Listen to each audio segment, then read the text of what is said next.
네, 그리스도인들이 가져야 할 올바른 믿음. 오늘부터 11번째입니다. 그동안에는 구원에 이르는 믿음에 대해서 저희들이 함께 말씀을 들었습니다. 죄가 무엇인지, 회개가 왜 필요한지, 영접하는 것은, 거듭난다라는 것은 무엇인지, 그리고 구원받는 자에게 주시는 하나님의 은혜와 복이 무엇인가에 대해서 말씀을 드렸습니다. 우리가 하나님 안에서 새로운 신분을 얻게 되어진다. 그리고 하나님의 능력과 보호하심이 우리의 인생 가운데 함께하니 그 사랑과 능력으로 살아가라 라고 말씀을 드렸습니다. 자, 오늘부터는 지금까지는 구원에 이르는 믿음이라고 한다면 오늘부터는 구원 받은 자의 믿음에 대해서 말씀을 나누려고 합니다. 구원받은 자. 이 가운데 많은 분들이 이미 그 구원받은 자의 길을 걸어가고 계시리라고 제가 알고 있습니다. 혹은 어떤 분들은 지금까지 이 구원에 이르는 믿음에 대해서 말씀을 들으면서 이제 막 믿음의 여정, 구원의 길에 들어서신 분들도 있을 수 있습니다. 그런 분들에게 제가 안내를 해드리고 싶은 거예요. 지난주에 말씀을 드렸죠. 구원에 대한 다양한 표현들이 있다고요. 속죄라고도 얘기하고 구속이라고도 얘기합니다. 하나님의 자녀가 되었다라고도 표현하고 영생 얻었다라고 얘기합니다. 성령과 동행하는 것이고 교회의 일원이 되었다라고 얘기할 수도 있습니다. 구원의 어떤 점을 강조하든지 간에 중요한 건 이겁니다. 구원받았다라는 것은 예수 그리스도를 나의 구주로 영접해서 사단과 죄의 굴레에서 해방되어 이제는 하나님의 자녀로서 살아간다라는 것입니다. 맞습니까? 아멘. 네. 그래서 오늘 본문 17절에 이렇게 말하죠. 하나님께 감사하리로다. 너희가 본래 죄의 종이더니 너희에게 전하여 준 바 교훈의 본을 마음으로 순종해서 죄로부터 해방되어 의의 종이 되었느니라. 의의 종이 되었다는 거예요. 그래서 지금 죽어도 하나님 앞에 그 심판대 앞에 선다 하더라도 예수 그리스도의 보혈의 공로로 하나님 품에 안길 믿음을 갖고 사는 것입니다. 이걸 가리켜서 구원의 확신이라고 말합니다. 자, 여러분들은 구원의 확신이 있으십니까? 이 자리에 계신 여러분들 모두에게 그 구원의 확신이 든든하게 자리 잡기를 주님의 이름으로 축복합니다. 근데 어떤 분들 중에는 뭐 이제 막 예수님 믿기 시작했건 아니면은 오래 믿은 분들 중에도 이 구원의 확신에 대해서 주저하시는 분들이 계십니다. 몇 가지 이유가 있어요. 우선은 진실로 예수 그리스도 앞에 무릎 꿇지 못했기 때문일 수도 있겠고요. 때로는 자기 자신을 너무 신뢰해서 너무 겸손하다 보니까 그렇게 얘기하는 거예요. 왜? 구원 받으셨습니까? 구원의 확신이 있으십니까? 하면은 저는 구원받을 자신이 별로 없어요. 왜요? 제가 어떻게 감히 구원받았다라고 당당하게 얘기할 수 있습니까? 뭐 이런 얘기 하시는 거예요. 내가 어떻게 감히. 여러분, 그건 겸손이 아닙니다. 내가 어떻게 감히 하면서 사실은 뭘 강조하냐면 내가라고 하는 그 나를 강조하는 거예요. 나 같은 게 감히 하면서 겸손한 것 같지만 사실은 구원이 나 자신에게 달리는 것처럼 그렇게 생각하며 말하고 있는 거예요. 내가 내 행실을 보니까, 내 생각을 보니까, 내 믿음이 얼마나 연약한지 내가 내 자신을 너무 아는데 그런 나를 어떻게 내가 감히 구원받았다고 얘기할 수가 있을까요? 가만 보니까 누가 판단하고 있어요? 내가 판단하고 있는 거예요. 내가. 여러분, 분명히 기억하십시오. 구원은 나의 능력이 아니라 예수 그리스도께서 주시는 것입니다. 아멘. 내가 잘나서 얻는 게 아니고요. 하나님께서 예수 그리스도를 통해서 주시는 거예요.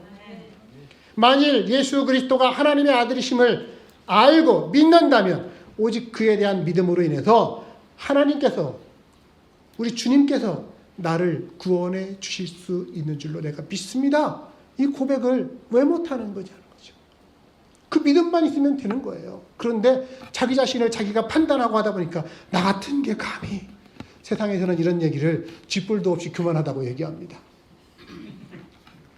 겸손하는 것 같이 나 같은 게 어떻게 얘기하지만 사실은 아직도 나를 주장하고 있고 내가 판단하고 싶고 내가 주관하고 싶다라고 하는 것입니다. 여러분, 예수 그리스도를 통한 구원 하나님의 선물로 우리에게 주시는 것 믿음으로 받아들이실 수 있기를 바랍니다. 하지만 이렇게 우리가 구원을 확신하는 그 구원도 우리가 받는 구원의 온전함의 시작에 불과하다라고 하는 거예요. 예수 그리스도 통해서 죄의 문제를 해결받습니다. 그래서 언제든지 하나님 품에 안길 만한 믿음, 구원받는 믿음, 이걸 가지는 것도 중요합니다. 그러나 구원은 이것으로 끝이 아니라는 것이에요. 구원 이후의 믿음이 또 있습니다. 구원 이후의 믿음. 어떤 분이 위험한 병에 걸리셨어요. 죽을 병에 걸렸습니다. 그런데 좋은 의사를 만났고 적절한 치료를 잘해서 거기로부터 치유되었다. 완치 판정을 받았습니다. 그런데 완치 판정 받은 그 사람이 이제는 내가 완치 판정 받았으니까 하고서 마음 놓고 아무거나 먹고 마시고 쾌락을 즐기며 산다면 그 후에 그가 어떻게 될까요? 죽을 병에서 고침받은 후에 자기 마음대로 사는 사람 의외로 많이 있습니다. 여러분, 죽을 병에서 나음을 입는 것 중요한 일이죠. 좋은 일이죠. 하지만 그 이후에는 더 중요한 일이 우리 앞에 기다리고 있는 겁니다. 어떤 겁니까? 회복된 건강을 잘 유지하는 것이고 그 건강한 몸으로 의미 있는 일을 하면서 사는 거예요. 마찬가지입니다. 예수님께서 사탄과 죄의 노예 생태로부터 우리를 구원하시고 나서 예수님이 내가 너 구원해줬어? 이제 됐지? 그러니까 이제부터는 네가 네 맘대로 살아. 이렇게 하지 않으신다는 거예요. 그런데 안타깝게도 예수 그리스도의 구원의 은혜를 경험하신 분이 다시 옛날 상태로 돌아가는 사람이 많이 있습니다. 이걸 가리켜서 신분만 바뀌고 삶은 그대로다라고 얘기해요. 보혈의 공로로 구원받은 것으로 다 되었다고 생각하는 겁니다. 이제 내가 천국 가는 티켓 손에 쥐었으니까 이제부터는 내가 어떻게 살아도 난 상관없어. 이렇게 생각하시는 거예요. 그런 자들에게 오늘 사도 바울이 뭐라고 얘기합니까? 이렇게 묻는 거예요. 15절 보십시오. 그런즉 어찌하리요? 우리가 여기서는 죄의 법이고 율법의 법입니다. 그 법 아래 있지 아니하고 은혜, 하나님의 구원의 은혜 아래 있다고 해서 이제 마음껏 죄를 지으리요? 그럴 수 없느니라.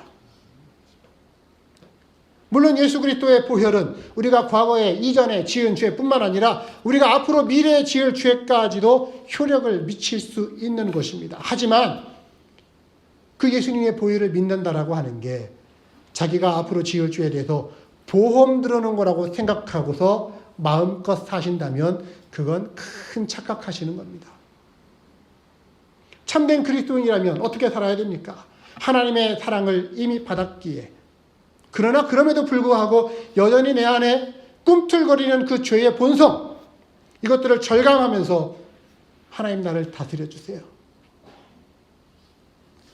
성령님 내 안에서 이 죄의 본성을 이길 수 있게 해주세요 하면서 그 하나님의 은혜를 갈망하고 사모하면서 살아가야 되는 겁니다. 자기 중심성, 이 죄의 본성이 얼마나 깊이 뿌리 박혔는지 우리 스스로 다 알지 않습니까?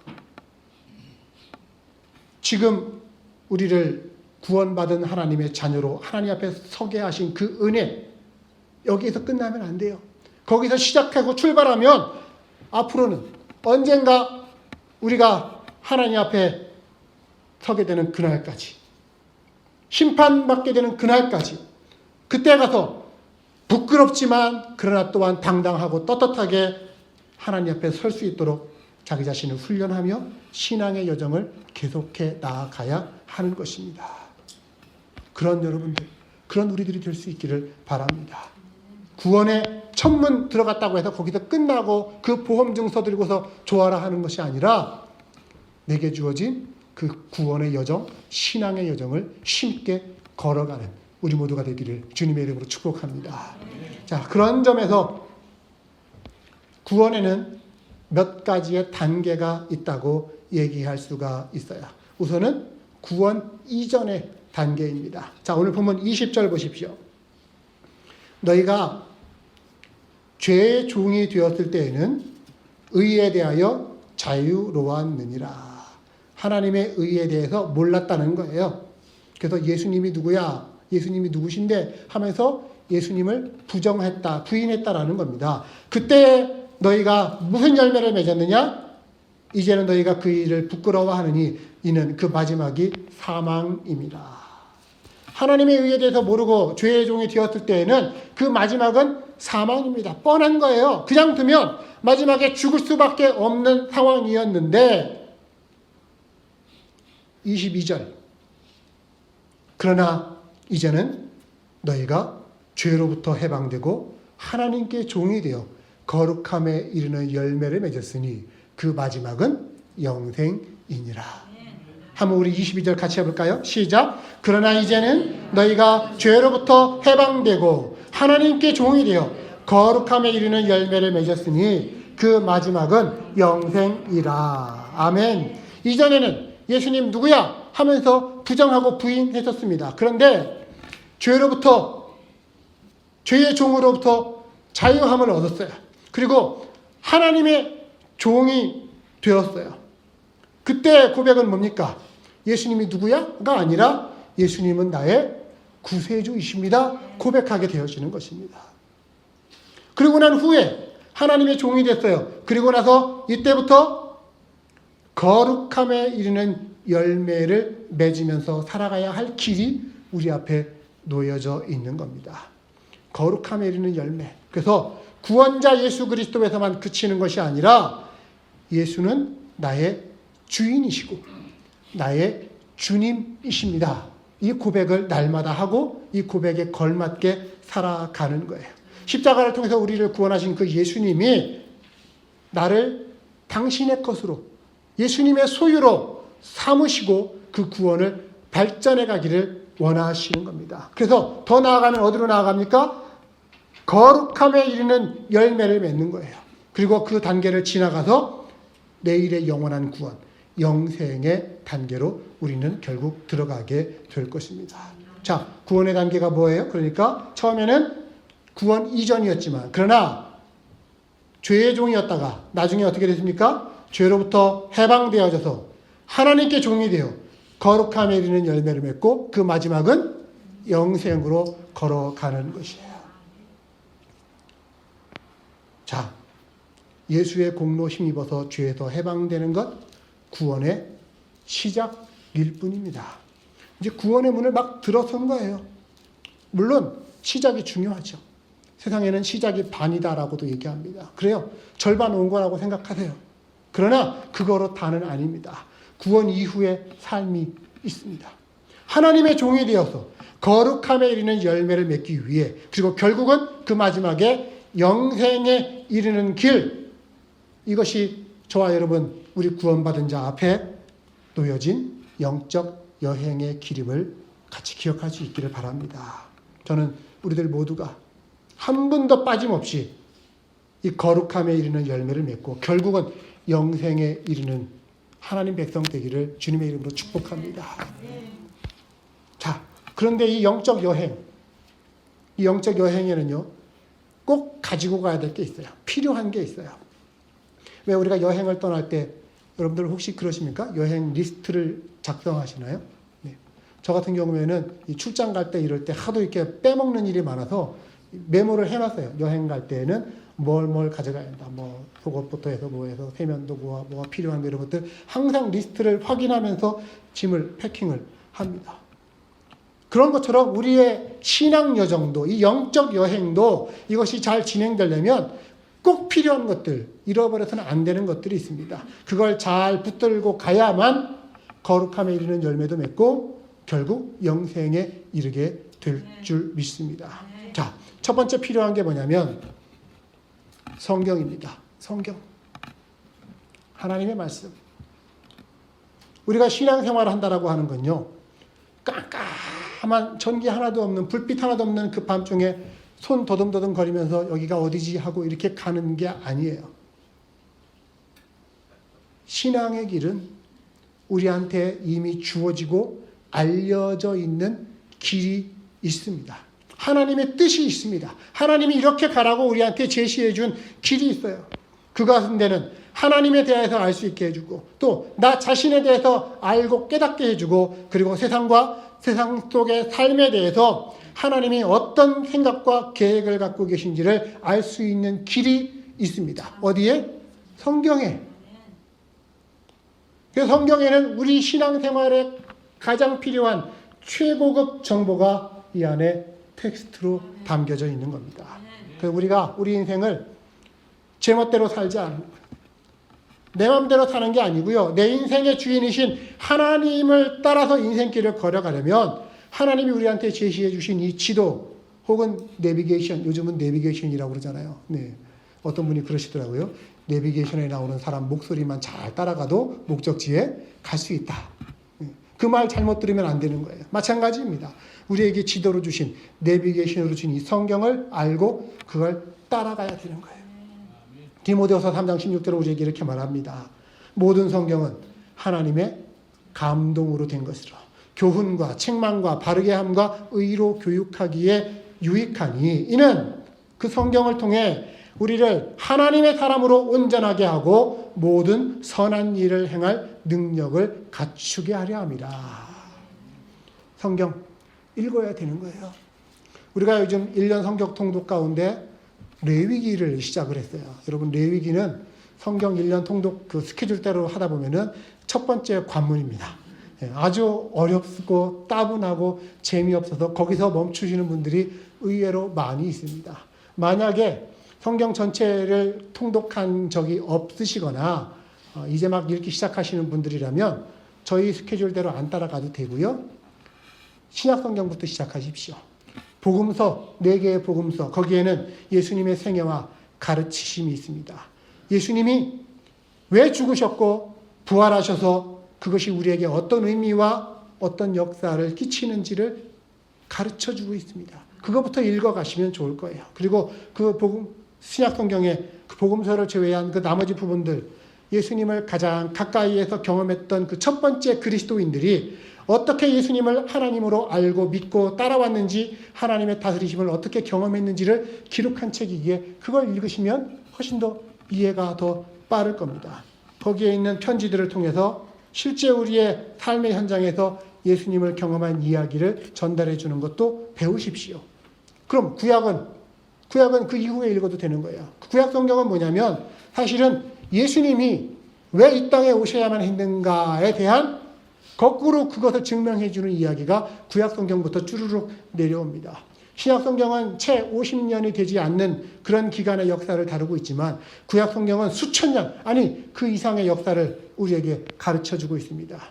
우리는 그 구약 성경을 통해 하나님이 역사 가운데 어떻게 일하시는지, 특별히 가난하고 연약한 한 족속을 통해서 당신을 세상 가운데 어떻게 증명해 보이시고 하나님의 뜻을 어떻게 이루어 가시는지를 우리는 그 성경을 통해 알게 되어집니다. 그리고 때로는 선지서들 또는 신약의 맨 마지막인 그 계시록 같은 것들, 어려운 부분들입니다. 거기에는 하나님의 뜻이 그 인간 역사 가운데 어떻게 드러나고 어떻게 마무리될 것인가에 대한 것을 가르쳐 주고 있기도 합니다. 어느 부분을 읽어도 좋지만 사실 먼저 읽어야 할 부분들이 있고 또 나중에 읽어야 할 부분들이 있다라고 하는 것 여러분 아십시오. 중요한 건 성경 읽고 묵상하지 않은 그리스도인은 결코 성장할 수 없다라는 겁니다. 성경을 가까이 하지 않으면 내 신앙은 결코 깊어질 수 없는 거예요. 근데 나도 신앙이 좀 깊어져서 나도 누구처럼 좀 그렇게 신앙이 좀 든든했으면 좋겠다. 바람은 있으면서 성경은 참 가까이 하지 않으면 자기의 꿈과 그것을 이루기 위한 그 길이 절대 맞지 않는다라고 하는 것이죠. 2000여 년 동안 교회와 성도들의 증언, 성경 읽으면 사람이 변화된다는 것입니다. 여러분들도 고백하고 계시지 않습니까? 우리의 고백 아닙니까? 우리가 성경을 읽었더니 성경이 나를 변화시켜 줬다. 성경이 그리스도인의 삶의 가장 중요한 요소임을 기억하십시오. 그 베드로전서 2장의 2절 말씀입니다. 갓난아기들처럼 순전하고 신령한 젖을 사모하라. 이는 너희로 말미암아 너희로 구원에 이르도록 자라게 하려 함이니라. 성경이 우리를 결국 구원에 이르도록 자라게 하는 영적 양식이 될 것입니다. 그 성경을 읽고 또 듣기도 하고 묵상하고 암송하고 공부하고 나누고 가르쳐주고 실천하고 그래서 성경에 심취 하는 여러분들 되시기를 바랍니다. 첫 번째 영적 여행에 필요한 것 성경입니다. 성경이 우리한테 영적 여행의 지도라고 한다면 내게 지도가 있어요. 지도를 내가 볼 줄 알아요. 그렇다고 해서 그 목표 지점에 가는 길과 방법을 내가 내 마음대로 결정하느냐? 그건 아닙니다. 성경은 우리에게 객관적 진리를 제공해 줍니다만 그 객관적 진리를 우리가 처한 상황에 맞게 그 진리를 따르도록 인도해 주시고 가르쳐 주시는 분이 있습니다. 그분을 가리켜서 우리는 성령님이라고 부릅니다. 성령님. 성령님은요, 우리가 예수 그리스도를 믿을 때, 거듭날 때, 영접할 때 우리 속에 오십니다. 그럴 때부터 우리 안에 거하시면서 우리를 떠나지 않고 돌보시는 하나님의 영, 예수 그리스도의 영을 가리켜서 성령님이라고 부릅니다. 고린도전서 3장의 말씀을 들으십시오. 너희가 하나님의 성전인 것과 하나님의 성령이 너희 안에 계시는 것을 알지 못하느냐. 하나님의 성령이 우리한테 찾아오시고요. 그리고 우리를 떠나지 아니하시며 우리와 동행해 주십니다. 성령님 왜 동행하실까요? 동행하시면서 무엇일까요? 여러 가지 역할들을 하시죠. 우리를 거듭나게 하신 것도 성령님께서 하신 일입니다. 아멘? 우리가 하나님의 자녀가 되었다는 것 확신시켜 주시는 것도 성령님이십니다. 아멘? 하나님을, 예수 그리스도를 더 알아가고자 하는 마음 주시는 분도 성령님이십니다. 우리 마음속에 하나님의 사랑을 듬뿍듬뿍 부어주시고 받을 수 있도록 통로가 되어주시는 분도 성령님이십니다. 하나님의 자녀답게 진리를 따라 살도록 손붙잡고 이끌어주시는 분도 성령님이십니다. 삼위일체 하나님의 교통이라고 말하죠. 성부, 성자, 성령의 인터랙션, 교통함이 있는 것. 서로 하나님과 교통하면서 우리를 도우시는 분도 성령님이십니다. 때로는 성령님은 우리의 무뎌진 양심을 일깨워 주시고 꾸짖으시기도 하고 우리가 바른 길로 오도록 우리를 붙잡아 주십니다.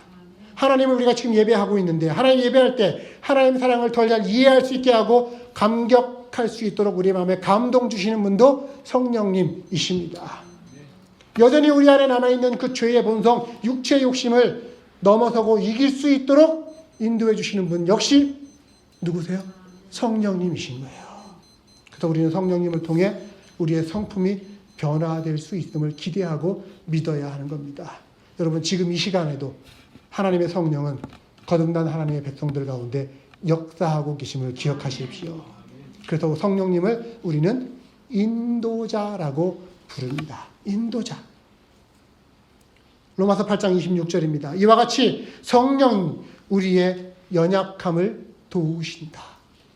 성령님은 우리의 연약함을 도우신다. 우리는 연약하지만 하나님 성령이 그 연약함을 순간순간 도우시면서 결국 예수님 더 잘 알고 믿을 수 있도록 우리를 이끌어가 주십니다. 우리 한번 따라 합시다. 거듭난 사람은 성령을 따라 산다. 아멘. 거듭난 사람은 성령 따라 사는 거예요. 우리 안에 계신 그 성령님의 도우심으로 우리는 날마다 온전해질 수 있을 줄 믿으면서 그분을 나의 인도자로 모시고 살아가는 여러분들 되시기를 바랍니다. 자, 든든한 지도가 있어요. 성경이 있어요. 또 든든한 인도자, 성령님이 계셔요. 그렇다고 해도요, 그 지도와 인도자를 신뢰하지 않으면 어떻게 될까요? 이 지도가 이게 맞긴 맞는 거야? 이분 내가 따라가도 될 지도자 맞아? 하면 될까요? 그 위험한 여행이 되는 겁니다. 자, 영적 여행에는요, 꼭 필요한 게 있습니다. 그것은 우리에게 주어진 지도와 인도자를 신뢰하는 것입니다. 하나님이 우리에게 주신 하나님의 말씀 성경과 하나님의 영이신 성령을 믿고 신뢰하는 거예요. 이걸 가리켜서 믿음이라고 얘기하는 것입니다. 그래서 믿음에는 구원받는 믿음도 있지만 그 받은 구원을 더욱 다져가는 믿음도 있는 겁니다. 믿음. 여러분들은 믿음이라고 하면 무슨 생각하십니까? 사실 우리 기독교를 뿐만 아니라 다른 모든 종교들도 믿음에 대한 얘기를 많이 하고 믿음을 중요하게 여기죠. 그러나 일반 종교들에서는요, 믿음을 이런 식으로 표현해요. 믿으면 돼. 신심인 것처럼. 신심을 다른 말로 하면은 한국식으로는 지성이면 감천 하는 것처럼. 비나이다, 비나이다, 비나이다, 비나이다 하면서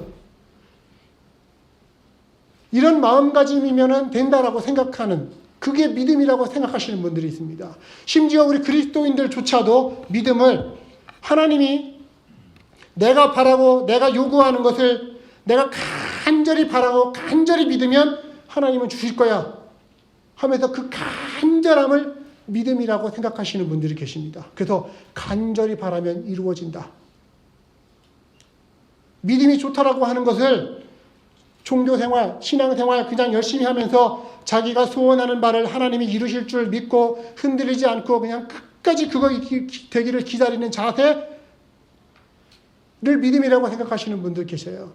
여러분, 착각하면 안 됩니다.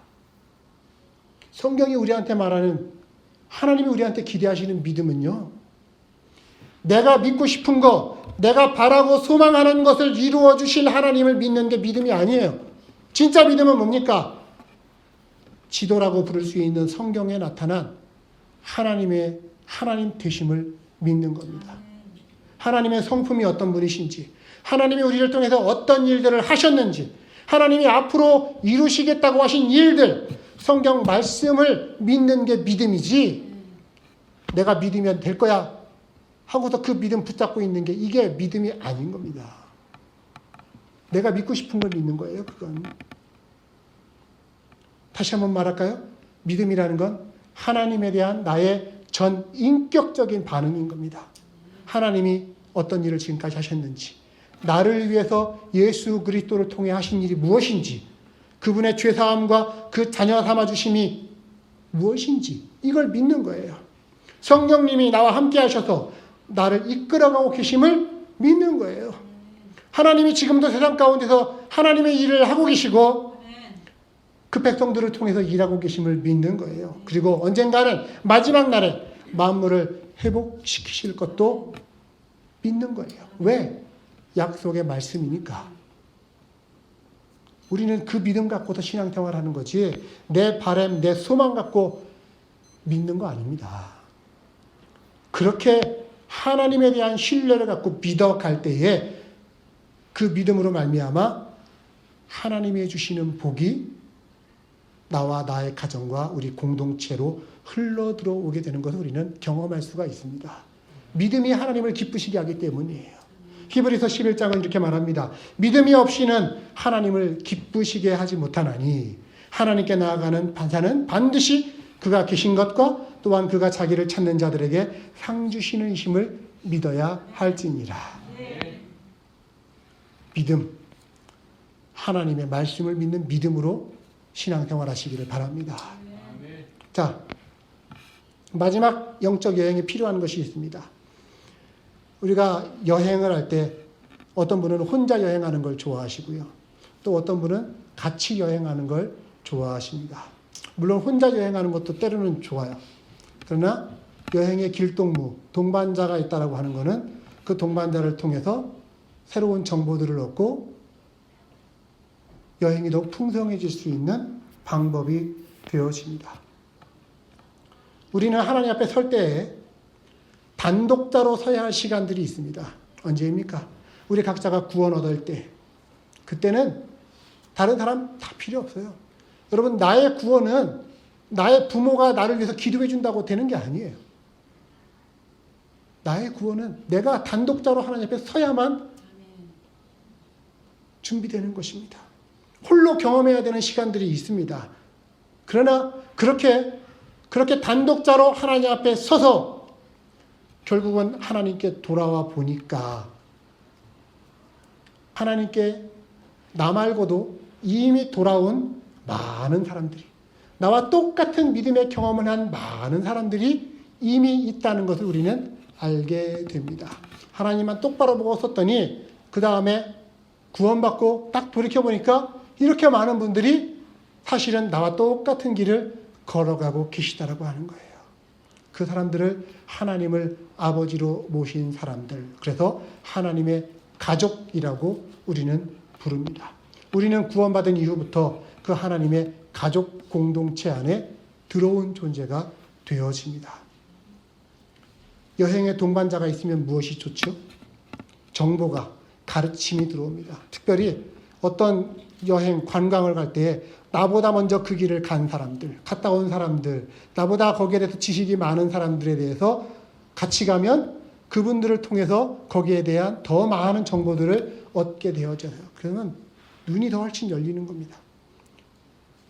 지도 읽는 법, 그 동반자가 가르쳐 줄 수 있겠죠. 성령님의 인도를 분별하는 법, 영적 여행의 동반자가 가르쳐 주는 겁니다. 하나님의 사랑과 그 사랑을 어떻게 주고받는지 함께 훈련하고 이끌어주는 것도 영적 여행의 동반자 친구들이 하는 일입니다. 그 사랑 의지에서 나와 내 이웃들을 내 몸과 같이 사랑하는 것 역시 함께 훈련할 때 가능합니다. 여러분, 이것들을 우리가 혼자 깨우칠 수 있을까요? 그 신앙생활에는요, 나 홀로가 없어요. 신앙생활은 독불장군, 유아독존이 아닙니다. 신앙생활은 더불어 함께 하는 것입니다. 하나님께서 우리에게 믿음의 공동체를 주셨습니다. 그리고 우리들이 그 공동체 안에서 안전하고 건강하게 자라도록 우리를 보호해 주시는 거예요. 에베소서 4장 15절은 이렇게 말합니다. 오직 사랑 안에서 참된 것을 하여서 범사에 그에게까지 자랄지라. 그는 머리니 곧 그리스도시라. 그에게서 온 몸이 각 마디를 통하여 도움을 받음으로, 우리들입니다. 각각의 마디를 통하여 도움을 받음으로 연결되고 결합돼서 각 지체의 분량대로 역사하여서 그 몸을 자라게 하며 사랑 안에서 스스로 세우느니라. 예수님을 구주로 모신 그 믿음의 형제자매들이 모인 이 교회가 영적 성장의 결정적인 통로가 된다라는 걸 여러분 기억하십시오. 그 공동체 안에 붙어 있을 때 영적인 생명을 우리는 더 공급받고 성장하는 존재가 되어집니다. 그래서 이 교회 공동체는요, 다른 것 때문에 모이는 것이 아니에요. 하나님이 너무너무 좋아서 모인 사람들의 모임인 거예요. 여러분, 그렇게 고백할 수 있습니까? 우리는 하나님이 좋아서 모인 사람들이다. 하나님 얘기하는 거라면 너무너무 좋고 하나님만 생각하면 너무 좋은 사람들의 모임. 그래서 모였을 때 항상 하나님에 대한 이야기하고 하나님을 바라보고 하나님 즐거워하고 또한 하나님의 영광을 높여드리는 그런 모임으로 우리가 만들어가는 거예요. 우리 이런 교회를 한번 만들어갈 수 있었으면 좋겠습니다. 그런 교회로 함께 세워져가는 성전이 될 수 있었으면 좋겠습니다. 에베소서 2장 21절, 그의 안에서 건물마다 서로 연결하여 주 안에서 성전이 되어가고 너희도 성령 안에서 하나님이 거하실 처소가 되기 위하여 그리스도 예수 안에서 함께 지어져 가느니라. 거룩한 동행, 함께 지어져 가는 것이 하나님이 우리에게 허락하신 이 믿음의 공동체의 목표입니다. 자, 그렇게 우리의 영적 여행을 통해, 특별히 이 교회를 통해 누리는 영적 교제의 풍성함이 여러분들에게도 함께하기를 간절히 소망합니다. 말씀 마무리합니다. 구원의 4개의 단계가 있다고 말씀을 드렸어요. 우리가 어떤 존재이냐? 예전에는 죄의 종 노릇하던 자였지만, 그러나 사망에서부터 죄로부터 해방되어지고, 그렇죠? 또한 하나님의 종이 되었고, 더 나아가 이제는 거룩함에 이르는 열매를 맺는 길을 우리는 함께 걸어갑니다. 그리고 우리의 마지막은 영생이 될 것입니다. 이 영적 여행의 모든 과정 가운데 하나님 우리에게 주신 선물, 지도로서의 성경, 인도자로서의 성령님, 그분들의 믿음으로 신뢰하면서 동반자된 교회와 성도들과 함께 이 믿음의 길을 걸어가는 겁니다. 걸어가면서 한 곳만 바라보는 거예요. 누구? 예수 그리스도를 바라보는 거예요. 히브리서 12장 1절, 그러므로 우리에게 구름같이 둘러싼 허다한 증인들이 있으니 모든 무거운 것과 얽매이기 쉬운 죄를 벗어버리고 인내로서 우리 앞에 당한 경주를 하면서 함께, 자 보세요, 함께 고백합니다. 믿음의 주요 또 온전케 하시는 이 예수를 바라보자. 믿음의 주요 온전케 하시는 이 예수 그리스도를 바라보며 그 믿음의 길을 걸어가는 우리 모두가 되기를 간절히 축복합니다. 기도하도록 하겠습니다.